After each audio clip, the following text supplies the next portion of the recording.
અમરેલી જિલ્લાના જાફરાબાદ, શિયાળબેટ અને ચાંચ બંદર વિસ્તારના માછીમાર માટે ચોમાસાનો સમય વેકેશન સમાન ગણાય છે।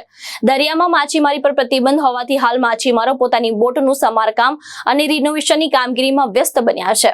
જાફરાબાદ બંદર પર હાલ મોટી સંખ્યામાં ફિશિંગ બોટ કિનારે લાંગરેલી જોવા મળી રહી છે। ચોમાસાની ઋતુ દરમિયાન દરિયામાં માછીમારી પર પ્રતિબંધ હોવાથી જાફરાબાદ પંથકની અંદાજે 700 જેટલી બોટ હાલ બંદર પર ઊભી છે। આ સમયગાળા દરમિયાન માછીમારો પોતાની બોટોના રિનોવેશન, કોલ્ડ સ્ટોરેજના સમારકામ, માછીમારીની જાળીઓને રિપેરિંગ સહિતની વિવિધ કામગીરીઓ હાથ ધરી રહ્યા છે।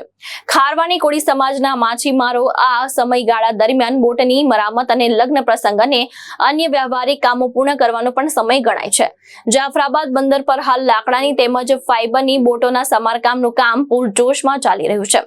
માછીમાર બોટ એસોસિએશનના જણાવ્યા મુજબ 15 ઓગસ્ટ બાદ સરકાર દ્વારા ફિશિંગ માટે જરૂરી મંજૂરી આપવામાં આવશે। તે પહેલા જાળના રિપેરિંગ અને બોટની જરૂરી કામગીરી પૂર્ણ કરવામાં આવી રહી છે। મોટી બોટોની ક્રેનની મદદથી દરિયામાં બહાર કાઢી કિનારે લાવી સમારકામ કરવામાં આવી રહ્યું છે। હાલ જાફરાબાદ બંદર પર અંદાજે 150 થી 200 જેટલી બોટોમાં સમારકામની કામગીરી ચાલી રહી છે।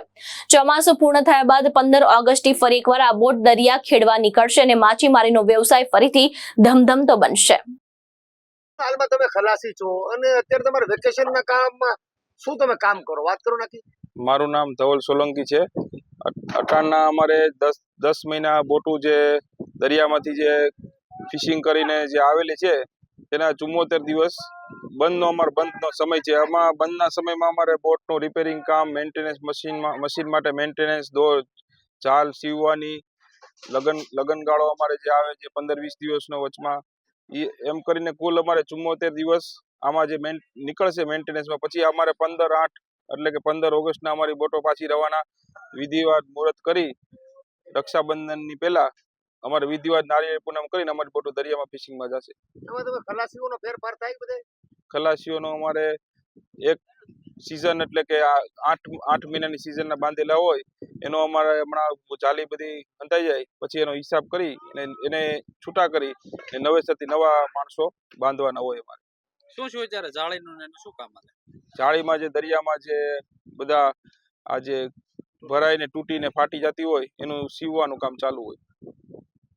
માછીમારો શું કરી શકે અને શું આગળ પ્રોસીજર હોય, પછી ક્યારે બોટ શરૂ થવાની છે? સરકારના નિયમ પ્રમાણે 1 જૂનથી 15 ઓગસ્ટ સુધી માછીમારી માટે બેન્ડ પીરિયડ છે।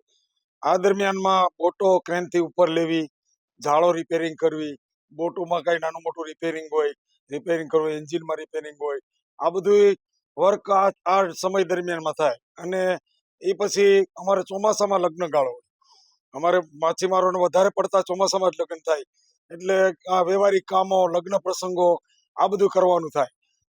આપણે આ બંદરમાં કેટલી બોટો છે? આપણે જાફરાબાદ બંદરમાં 700 બોટ અને બાજુમાં પછી રાજપરા નવા બંદર એમાં 700 ઉપર, એમાં 2 બંદરો થઈને બોટો છે। એટલે નજીકમાં આપણે રાજપરા શિયાળબેટ છે એની બોટો અહીંયા લગભગ 101 બોટ અહીંયા ધંધો કરે છે। અને હાલમાં અત્યારે માછી વેકેશનમાં કામ શું કરે છે? વેકેશનમાં મહત્વના કામમાં રિપેરિંગ, બોટના બધા રિપેરિંગ હોય, કેમ કે 10 મહિના સુધી ધંધો કર્યો હોય તો અત્યારે બોટમાં નાનું મોટું રિપેરિંગ હોય તો રિપેરિંગ માટે કામ કરે। એમાં કલર કામ છે, પછી જાળો નવી બનાવવી, જૂની જાળો રિપેર કરવી। આપ જોઈ રહ્યા છો કે અત્યારે આ માણસો ખલાસીઓ છે એ જાળ રિપેર કરી રહ્યા છે। મહેશ બારૈયા, દ્રષ્ટિકોણ ન્યૂઝ, જાફરાબાદ, અમરેલી।